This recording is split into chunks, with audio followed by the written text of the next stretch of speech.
Oh, amati ka to. Kwentong merchandiser. Lugaw ako nga po pala sa Unilever Merchandiser. Matagal na po ako sa aming kumpanya, hati ng agency, kasi sobrang dami na nga. Kami po yung masihingan ng tape na pang-bundle ng mga papromo nila. Sa madaling salita, pilay po ang mga kita pag kami ay wala. Sobrang dami po pala ng aming SKU. Ang akala po ng iba, si URC at si Nestle na yung mga nangunguna.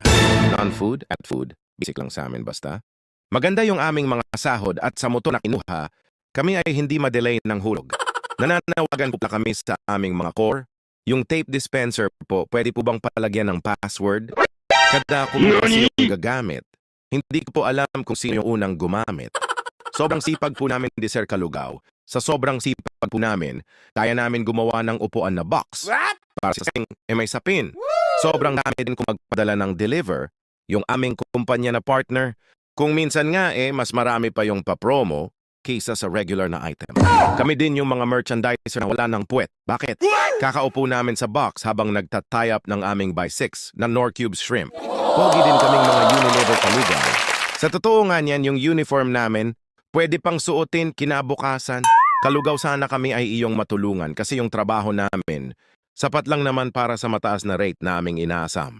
Lubos na nagmamahal promo ko, tie up mo. Ayaw, di ma.